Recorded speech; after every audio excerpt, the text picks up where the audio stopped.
Hi எல்லாருக்கும் வணக்கங்க. Welcome to Edumatics plus. எல்லோரும் எப்படி இருக்கீங்க? நாளைக்கு ஒரு பெரிய நாள். ஆமாங்க, நம்ம வீட்டு பிள்ளைங்களோடைய 10ஆம் வகுப்பு தேர்வு முடிவுகள் நாளைக்கு வரப்போகுது. இப்போதைக்கு நம்ம ஊரில் 2 பேருக்கு தான் பயங்கர ஹார்ட் பீட் ஏறி இருக்கும். ஒன்று, நாளைக்கு ரிசல்ட் வரப்போகிற நம்மளுடைய செல்லக்குட்டிங்க. இன்னொன்று, இப்போ தான் புதுசாக பொறுப்பேற்றிருக்கிற நம்மளுடைய பள்ளிக்கல்வி அமைச்சர். ஆமாங்க, புது கல்வி அமைச்சர் வந்த உடனே வர முதல் பெரிய ரிசல்ட் இல்லைங்களா இது? அவருக்கும் இது ஒரு முக்கியமான தேர்வு முடிவு தான். நமக்கும் இது முக்கியமான தேர்வு முடிவு. ஆஸ் அ பேரண்ட்டாக, டீச்சராக, ஒரு அக்காவா, ஒரு அண்ணனா, ஒரு தோழியா, தோழனா, ஒரு சக 10ஆம் வகுப்பு மாணவனா, மாணவியா, எல்லாருக்குமே ரொம்ப முக்கியமான நாள். நம்ம காலத்துலலாம் ரிசல்ட் எப்படி இருந்துச்சு அப்படின்னு பார்த்தீங்கன்னா, ஃபஸ்ட்டுலாம் ஸ்கூலுக்கு போயிட்டு தான் ரிசல்ட் பார்க்குற மாதிரி இருந்துச்சு. ஸ்கூலில் நோட்டீஸ் போர்டில் அந்த ரிசல்ட் ஒட்டியிருப்பாங்க. அதுக்கு முன்னாடியெல்லாம் நியூஸ் பேப்பரில் வந்துருந்துச்சு. அதுக்கப்புறம் நம்மளுக்கு மொபைலில் மெசேஜ் வந்துச்சு. அப்புறம் நெட் சென்டர் போனோம். இந்த மாதிரி மாற்றி மாற்றி ஒவ்வொரு ஸ்டேஜாக மாறி மாறி நம்ம வந்திருக்கோம். அதாவது அந்த நோட்டீஸ் போர்டிலலாம் ஒட்டியிருப்பாங்க பாருங்கள். அப்போல்லாம் அந்த கூட்ட நெரிசலில் முட்டி மோதி நம்பரை தேடி அப்புறம் ரிசல்ட்டை பார்ப்போம். ஆனால் இப்போ பாருங்கள், மொபைலில் ஒரே ஒரு கிளிக் பண்ணால் போதும். அந்த எக்ஸாம் நம்பரையும் டேட் ஆஃப் பர்த்தையும் போட்டு ஒரே ஒரு கிளிக் பண்ண உடனே ரிசல்ட்டு அப்படியே டிஸ்பிளே ஆயிடுது. ஆனால் அந்த காலத்து பதற்றமும் இந்த காலத்து பதற்றமும் மாறவே இல்லைங்க. அது மட்டும் ஒன்று தான். இன்றைக்கி நைட்டு பல வீடுகளில் தூக்கமே வராது. ஏன்டா தம்பி இன்னும் தூங்காமல் இருக்க அப்படின்னு சொல்லிட்டு அம்மா கேட்டால், இல்லைம்மா சும்மா தான் அப்படின்பா. ஆனால் மனசுக்குள்ளே ரேஸ் குதிரை ஓடிட்டுருக்கோம், நாளைக்கு எவ்வளோ மார்க் வருமோ என்ன ஆகுமோ அப்படின்னு சொல்லி. ஸோ இப்போ நான் குழந்தைங்களுக்காக தான் சொல்கிறேன். என் செல்ல பிள்ளைங்களா, முதல்ல உங்கள் எல்லாருக்குமே என்னுடைய அன்பு கலந்த வாழ்த்துக்கள். 10ஆம் வகுப்புங்கிறது உங்கள் வாழ்க்கையோடைய முதல் பெரிய படிநிலை. நீங்கள் எல்லாரும் ஒன்று புரிஞ்சுக்கணும். நாளைக்கு கம்ப்யூட்டர் ஸ்க்ரீனில் வரப்போகிற அந்த 3 இலக்க எண்கள், அதாவது உங்களுடைய மார்க்ஸ், அது வெறும் பேப்பரில் இருக்கக்கூடிய எண்கள் தான். அது உங்களுடைய அறிவையோ இல்லை உங்களுடைய எதிர்காலத்தையோ உங்களுடைய திறமையையோ முழுசாக தீர்மானிக்கவே முடியாது. ஓரளவுக்கு தீர்மானிக்கும், அவ்வளோதான். ஸோ ஒரு சின்ன ஒரு கதை உங்களுக்கு சொல்கிறேன். ஒரு தோட்டத்தில் நிறைய பூக்கள் பூத்து குலுங்கிட்டு இருந்துச்சாம். மல்லிகை என்ன பண்ணுன்னா, சீக்கிரமாக பூத்து நல்ல வாசனை தரும். ஆனால் ஒரு குறிஞ்சி பூ பூக்கிறதுக்கு பல வருஷம் ஆகும். அதுக்காக குறிஞ்சி பூ அழகு இல்லைன்னு ஆயிடுமா? அதே போல் தான் நீங்களும்.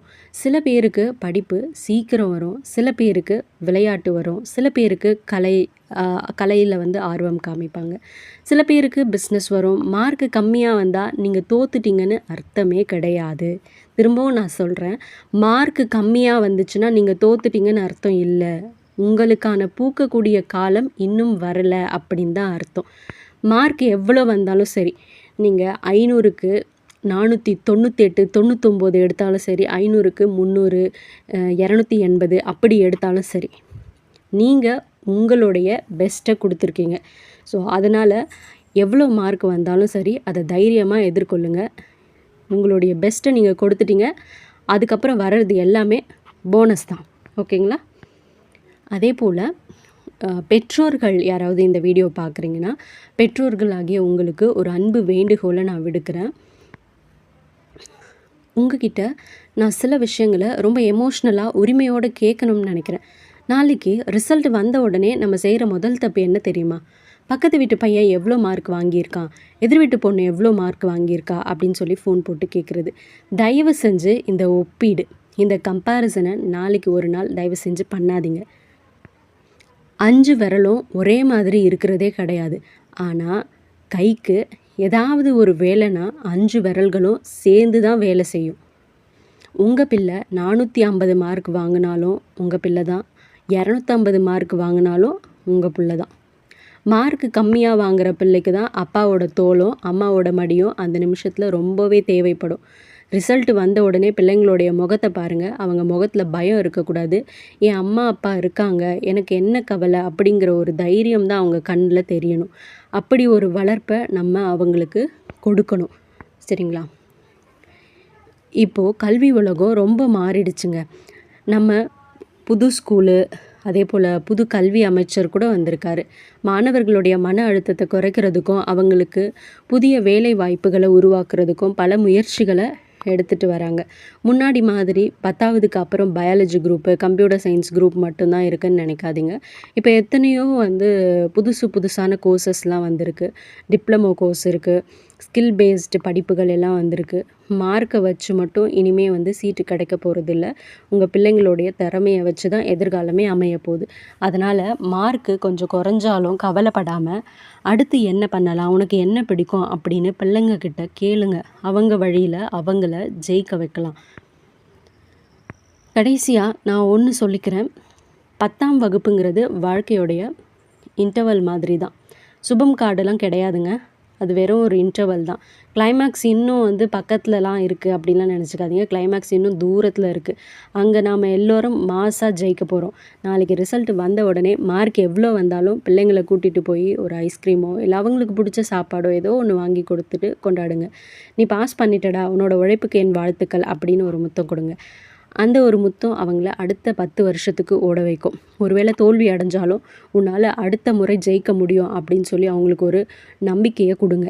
நாளைக்கு உறுதுணையாக இருக்க வேண்டியது, தோளோடு தோள் கொடுத்து நிற்க வேண்டியது ஒவ்வொரு பிள்ளையோடைய பெற்றோர்கள் தான். அது வெற்றியோ தோல்வியோ எதுவாக இருந்தாலும் பக்கபலமாக நீங்கள் தான் நின்னாகணும். ஸோ நாளைக்கு தேர்வு முடிவுகளை எதிர்நோக்கிற தமிழகத்தினுடைய அத்தனை செல்ல பிள்ளைங்களுக்கும் பெற்றோர்களுக்கும் என்னுடைய மனமார்ந்த வாழ்த்துக்கள். எல்லாரும் நல்ல மார்க் எடுப்பீங்க, நல்ல நிலைக்கு கண்டிப்பாக வருவீங்க.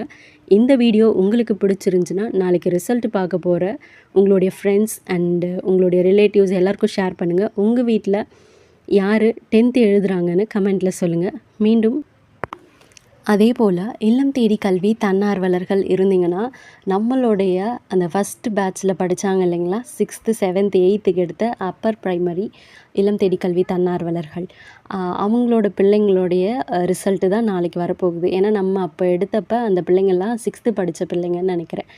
அப்போ 6th படித்தவங்க தான் இப்போ 10th எழுதி ரிசல்ட்டு என்ன அப்படின்னு சொல்லி பார்க்க போகிறாங்க. ஸோ இது நம்மளுடைய பிள்ளைங்களுடைய ரிசல்ட் அப்படிங்கிற ஒரு எண்ணம் நிச்சயமாக உங்கள் எல்லாருக்குள்ளேயும் இருக்கும் அப்படின்னு நான் நினைக்கிறேன். ஸோ உங்கள் பிள்ளைங்களுக்கு வாழ்த்துக்கள் சொல்லுங்கள். அவங்க எவ்வளோ மார்க் எடுத்தாலும் இவன் எவ்வளோ மார்க், அவன் எவ்வளோ மார்க், அவங்க எவ்வளோ மார்க் அப்படின்னு சொல்லி கேட்காம நீ எடுத்திருக்கிற மார்க்கு நல்ல மார்க் அப்படின்னு சொல்லி உற்சாகப்படுத்துங்க. ஏன்னா 10th ரிசல்ட் அப்படின்றது அவனுடைய லைஃப்பை டிசைட் பண்ண போகிறதில்ல. இது ஜஸ்ட் ஒரு பார்ட்டு தான். ஸோ இதில் பாஸ் பண்ணி அடுத்து அவன் 11th 12th அதுக்கப்புறம் அவனோட காலேஜ் அப்புறம் கரியர் அப்படின்னு சொல்லிட்டு எவ்வளோ விஷயங்கள் இருக்குது. அன்றைக்கி ஒரு நாள் கூத்து மாதிரி தான் எல்லோரும் உங்கள் பொண்ணு எவ்வளோ மார்க்கு, உங்கள் பையன் எவ்வளோ மார்க்கு, என் பொண்ணு இவ்வளோ மார்க்கு அப்படின்னு சொல்லி பேசிக்குவாங்க. ஸோ பிள்ளைங்களுடைய மனசை கஷ்டப்படுத்தாமல் பிள்ளைங்களுக்கு ஒரு ஆறுதலாகவும் ஒரு ஊக்கமாகவும் தன்னார்வலர்களும் பெற்றோர்களும் இருப்பீங்க அப்படின்னு சொல்லி நம்புகிறேன். தேங்க்யூ.